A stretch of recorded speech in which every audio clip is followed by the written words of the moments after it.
Assalamualaikum warahmatullahi wabarakatuh. Kami dari kelompok 4 dengan mata kuliah Analisis Keuangan Negara dengan dosen pengampu Ibu Yulia Maris Herdianti, SE.ME, dengan anggota kelompok 4 yaitu yang pertama Wiwi Karlinawati, yang kedua Eka Umi Pertiwi, yang ketiga Fitri Khotimah, dan yang keempat Muhammad Zainul Fuad. Di sini kelompok 4 akan menjelaskan mengenai analisis biaya dan manfaat proyek publik. Subbab materi yang akan kami bahas yaitu pengertian analisis manfaat biaya, tujuan analisis manfaat dan biaya, sifat proyek publik, instrumen analisis manfaat dan biaya, macam manfaat dan biaya suatu proyek, mengenal dan mengukur manfaat suatu proyek, mengenal dan mengukur biaya proyek, menentukan waktu dan biaya diskonto, dan analisis resiko. Pengertian analisis manfaat biaya. Analisis manfaat dan biaya adalah suatu alat analisis dengan prosedur yang sistematis untuk membandingkan serangkaian biaya dan manfaat yang relevan dengan sebuah aktivitas atau proyek. Analisis manfaat dan biaya merupakan alat yang digunakan untuk menentukan peringkat proyek atau untuk memilih pilihan yang paling tepat dan digunakan untuk mengevaluasi penggunaan sumber-sumber ekonomi agar sumber yang langka tersebut dapat digunakan secara efisien. Jadi, dapat disimpulkan bahwa analisis manfaat dan biaya adalah suatu cara untuk menghitung dalam besaran nilai uang sejauh mana biaya-biaya yang dikeluarkan untuk mewujudkan suatu proyek tertentu memberikan hasil manfaat sehingga dapat dijadikan bahan pertimbangan untuk dipilih atau tidak dalam suatu pengambilan keputusan. Tujuan analisis manfaat biaya. Pengadaan barang publik biasanya oleh pemerintah dilaksanakan dengan menyusun beberapa proyek. Proyek pemerintah dalam pengadaan barang publik sangat banyak dan semuanya menuntut untuk dapat dilaksanakan. Sedangkan dana yang tersedia adalah terbatas. Agar dana yang digunakan untuk mendapatkan barang publik dapat efisien, maka perlu adanya analisis dari segi manfaat dan biayanya. Mengingat sebagian besar proyek yang dilaksanakan oleh pemerintah menggunakan dana APBN. Sedangkan sebagian besar dana APBN diperoleh dari pajak yang dipungut dari masyarakat. Apabila manfaat proyek lebih besar daripada biaya yang diperlukan, maka proyek tersebut dipandang efisien. Sebaliknya, apabila manfaat proyek tersebut lebih kecil dibanding biayanya, maka dipandang tidak efisien. Sifat proyek publik. Sifat proyek publik dibagi menjadi 3, yaitu 1. Tersedianya berkat campur tangan pemerintah. Tersedianya proyek publik dimaksudkan dalam rangka memenuhi kebutuhan masyarakat atau mendapat subsidi dari pemerintah atau menggunakan dana APBN. 2. Non-excludable atau tidak dapat dikecualikan. Artinya dapat dinikmati oleh orang lain atau setiap orang bisa menggunakan. 3. Non-rival atau tidak pula bersaing. Artinya barang publik tidak ada yang menyaingi. Hal ini disebabkan tidak adanya keuntungan yang diperoleh. Materi selanjutnya yaitu instrumen analisis manfaat dan biaya. Terbagi menjadi 3. Yang pertama yaitu nilai neto sekarang atau net present value. Analisis ini dilakukan dengan cara mengurangi nilai manfaat total dengan biaya total yang semuanya dinyatakan dalam nilai sekarang. Apabila NPV lebih dari 0, maka suatu proyek layak untuk didirikan. Sedangkan jika NPV kurang dari 0, artinya sebuah proyek tidak layak untuk didirikan. Rumusnya sebagai berikut.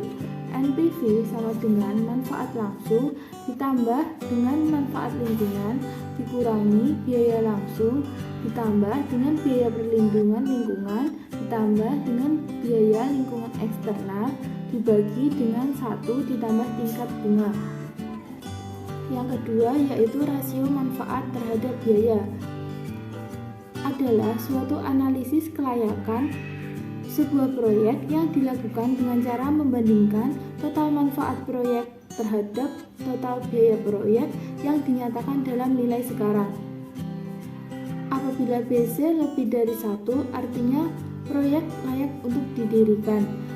Sedangkan apabila BC kurang dari 1, artinya sebuah proyek tidak layak untuk didirikan. Rumusnya sebagai berikut. B sama dengan sigma T, di mana T sama dengan 0. GT dibagi 1 ditambah R dikali dengan T. C sama dengan sigma T, di mana T sama dengan 0. CT dibagi 1 plus R kali T, di mana B adalah manfaat sosial dan C adalah biaya sosial, R tingkat suku bunga, dan T adalah tahun. Yang ketiga adalah kriteria hasil usaha atau IRR. Nilai IRR dimaksudkan untuk menentukan tingkat nilai diskonto yang diharapkan dari suatu proyek tertentu. Besarnya nilai IRR yang dicari adalah NPV sama dengan 0. Rumusnya sebagai berikut. NPV sama dengan sigma T, di mana T sama dengan 0, BT dikurangi CT dibagi 1 plus alfa kali T sama dengan 0. Macam manfaat dan biaya suatu proyek. Manfaat dan biaya dari suatu proyek dibedakan antara manfaat dan biaya real dan manfaat dan biaya semu. Manfaat real adalah manfaat yang bagi seseorang yang tidak diimbangi oleh hilangnya manfaat bagi pihak lain.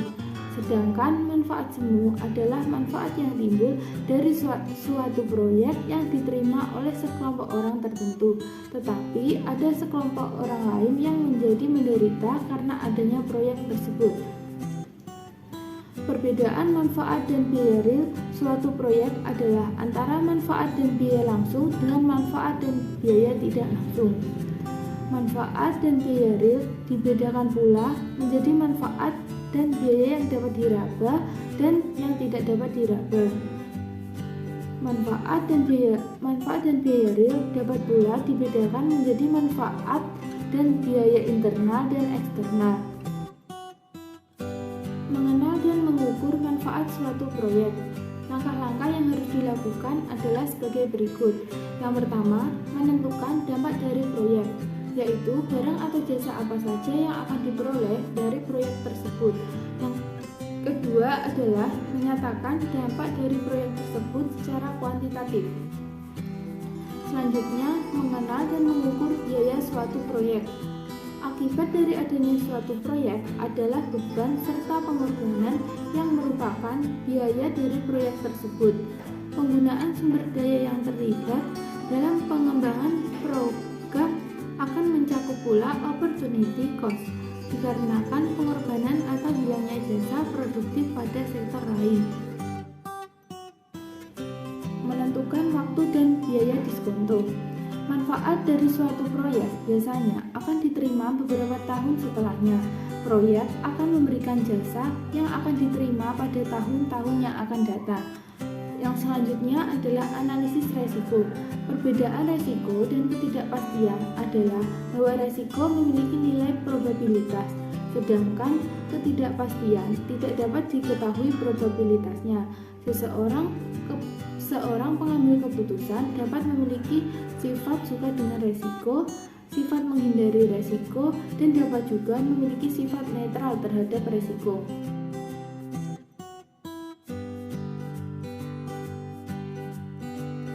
Saya Fitri Khotimah dengan NIM 019 akan menjelaskan contoh soal sebagai berikut, yaitu diketahui sebuah proyek memiliki daftar aliran manfaat sebagai berikut. Investasi, aliran manfaat, dan pengeluaran biaya. Yang A pada tahun pertama yaitu sebesar 40.000 US dollar, pada tahun kedua sebesar 60.000 US dollar, dan pada tahun ketiga sebesar 40.000 US dollar, dan pengeluaran biayanya sebesar 110.000 US dollar. Dan pada poin ke B yaitu pada tahun pertama sebesar 30.000 US dollar, pada tahun kedua sebesar 80.000 US dollar, pada tahun ketiga sebesar 50.000 US dollar, dan pengeluaran biayanya sebesar 104 US dollar. Di sini yang ditanya yaitu hitunglah NPV masing-masing proyek dengan suku bunga atau risk free 8%. 8% kita bulatkan menjadi 0,08. Dijawab yaitu N NPFA sama dengan sigma T dikurang 1 CT per 1 ditambah R kurang CO. Jawabannya yaitu NPFA sama dengan sigma T dikurang 1 CT per dalam kurung 1 plus R dikurang CO sama dengan 40.000 US dollar yang didapatkan dari tahun pertama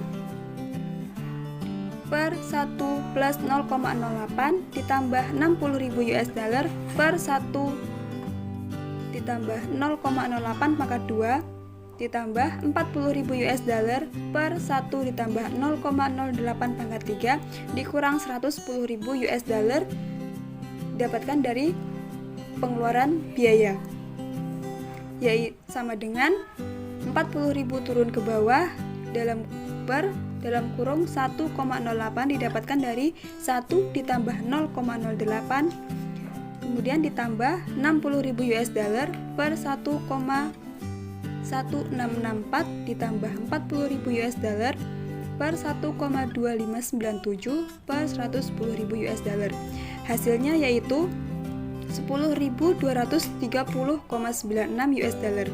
Kemudian yang kedua yaitu dengan menggunakan rumus yang sama seperti yang pertama tadi, yaitu 30.000 US dollar didapatkan dari tahun pertama bagian B per 1 plus 0,08 ditambah 80.000 US dollar per 1 plus 0,08 ditambah 50.000 US dollar 1 plus 0,08 dikurang 104.000 US dollar didapatkan dari pengeluaran biaya yang B, yaitu hasilnya 32.156,88 US dollar.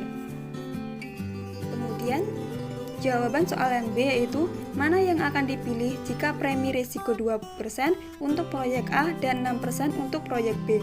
Jawabannya yaitu untuk proyek A premi risikonya sebesar 2%, maka diskonto menjadi 8% ditambah 2% yaitu 10% atau dibulatkan menjadi 0,01.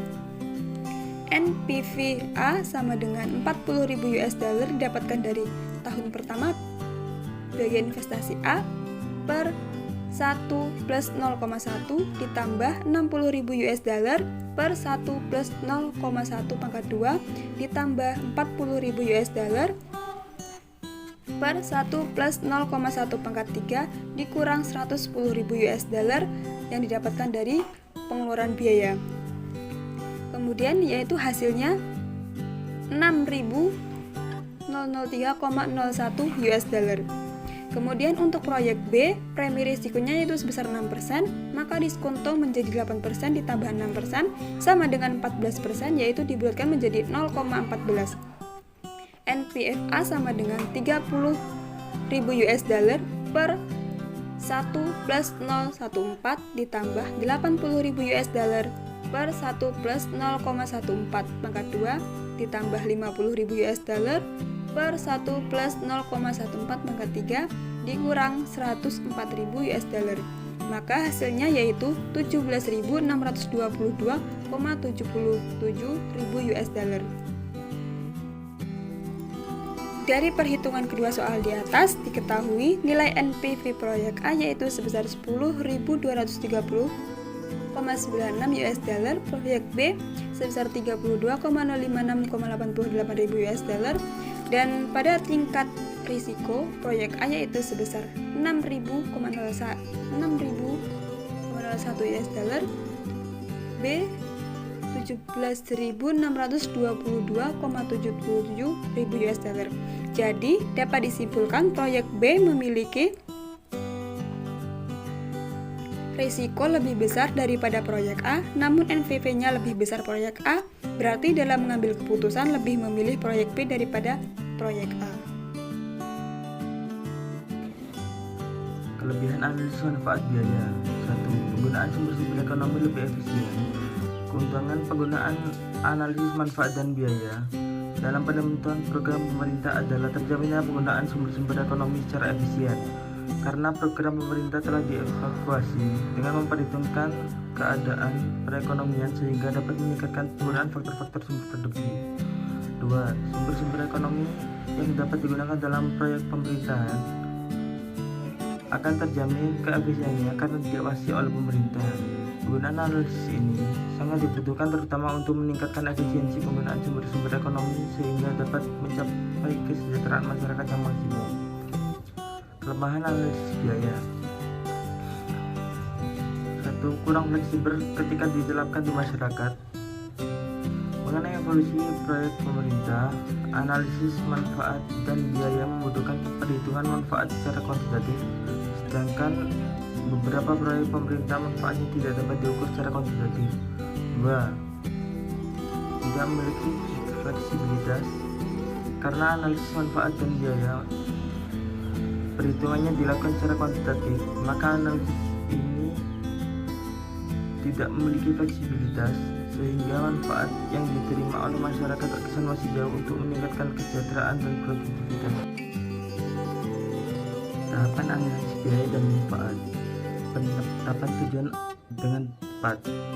Penetapan tujuan ini merupakan penegasan dari apa yang menjadi tujuan kegiatan agar pengerjaan analisis dapat terfokus dan pengambilan langkah selanjutnya dapat menjadi lebih mudah. Mengidentifikasi dampak dari proyek kebijakan. Pada tahap ini dilakukan penetapan spesifikasi lengkap mengenai elemen utama proyek seperti waktu, lokasi, dan kelompok-kelompok yang akan terlibat serta hubungan dengan proyek atau program yang lain. Selain itu dilakukan pula penilaian dampak dari proyek atau kebijakan untuk mendapatkan nilai ekonomis yang sesungguhnya dari suatu proyek atau kebijakan. Mengidentifikasi biaya dan manfaat secara kuantitatif. Identifikasi seluruh komponen biaya dan manfaat termasuk juga faktor yang memungkinkan terjadi di masa depan seperti tren pertumbuhan ekonomi, perkembangan teknologi, pertumbuhan kecenderungan perilaku konsumen, dan lain sebagainya. Menghitung, mengestimasi, menskala, dan membandingkan biaya dan manfaat.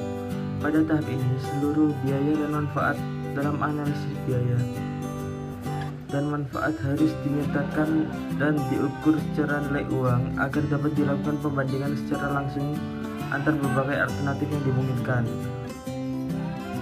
Dan terakhir, memperhitungkan jangka waktu. Pada umumnya, pembiayaan suatu proyek besar di awal, kemudian manfaat proyek baru dapat dirasakan beberapa tahun berikutnya, dan besaran manfaat juga akan selalu berubah. Perbedaan nilai ini disebabkan faktor ketidakpastian dan diskonto yang dapat dianggap sama dengan tingkat suku bunga, di mana hal ini erat kaitannya dengan nilai uang sekarang dan nilai uang yang akan datang. Untuk mengatasi hal ini, maka seluruh biaya dan manfaat harus dihitung dalam nilai sekarang. Review jurnal. Judul: Analisis Biaya Manfaat Program Pembangunan Food Estate dalam Perspektif Perencanaan Wilayah Studi Kasus Provinsi Kalimantan Barat. Penulis: Asti Dominikus Savio Priyarsono dan Sahara. Jurnal Agribisnis Indonesia, volume dan halaman, volume 4, halaman 79-90, tahun 2016. Reviewer yang pertama Wiwi Karlinawati, 2 Eka Umi Pertiwi, 3 Fitri Khotimah, yang keempat Muhammad Zainul Fuad. Tujuan penelitian yaitu menganalisis kelayakan ekonomi program pembangunan food estate di Kalimantan Barat. Metode yang digunakan untuk menjawab penelitian adalah NPV, IRR, PCR, payback period, dan analisis sensitivitas. Variabel penelitian. Variabel bebas meliputi harga output, harga benih, dan upah tenaga kerja. Sedangkan variabel terikatnya adalah kelayakan ekonomi proyek. Hasil penelitian. Program pembangunan food estate adalah proyek investasi pada subsektor tanaman pangan dalam bentuk kegiatan usaha budidaya tanaman skala luas lebih dari 25 hektar, yaitu komoditi padi yang dilakukan dengan konsep industri yang berbasis ilmu pengetahuan, modal, serta organisasi dan manajemen modern. Manfaat proyek pada penelitian ini terdiri dari manfaat berwujud dan manfaat tak berwujud. Manfaat berwujud pada penelitian ini berupa hasil produksi, yaitu beras yang merupakan manfaat langsung dari program food estate. Sedangkan manfaat tak berwujud berupa peningkatan kesempatan kerja, peningkatan aktivitas ubja, peningkatan pendapatan petani dan pedagang lokal sekitar proyek. Berdasarkan hasil analisis secara keseluruhan, program food estate menunjukkan layak atau menguntungkan secara ekonomi. Artinya, keberadaan proyek memberikan keuntungan bagi petani dan masyarakat sekitar proyek, baik yang terlibat langsung maupun tidak terlibat langsung. Begitupun, berdasarkan hasil analisis sensitivitas menunjukkan program food estate peka terhadap kenaikan harga output dan harga input, di mana kelayakan meningkat pada saat terjadi peningkatan harga output dan menurun pada saat terjadi kenaikan harga benih dan upah tenaga kerja. Namun, secara keseluruhan, proyek tetap layak dan menguntungkan di masa yang akan datang jika terjadi kenaikan harga beras sekitar 15% hingga benih 15% dan upah tenaga kerja sebesar 65%. Selanjutnya, pandangan kelompok terhadap jurnal. Menurut kelompok kami, proyek tersebut sudah menunjukkan bahwa proyek tersebut layak secara ekonomi dan mampu untuk meningkatkan kesempatan kerja bagi masyarakat lokal. Dibuktikan dengan analisis yang digunakan, yaitu metode NPV, IRR, BCR, dan payback period. Dapat dilihat juga pada hasil dari analisis sensitivitas dengan simulasi perubahan harga output dan harga input menunjukkan bahwa investasi food estate sangat peka terhadap perubahan. Dan yang terakhir sebagai catatan, untuk Provinsi Kalimantan Barat adalah perlunya meningkatkan produktivitas lahan sawah, kestabilan harga, sarana produksi, serta gabah, dan perlunya pertimbangan ulang dalam pembagian hasil produksi sehingga proyek menguntungkan bagi semua pihak. Demikianlah penjelasan materi dari kelompok 4. Lebih dan kurangnya saya mohon maaf. Saya akhiri. Wassalamualaikum warahmatullahi wabarakatuh.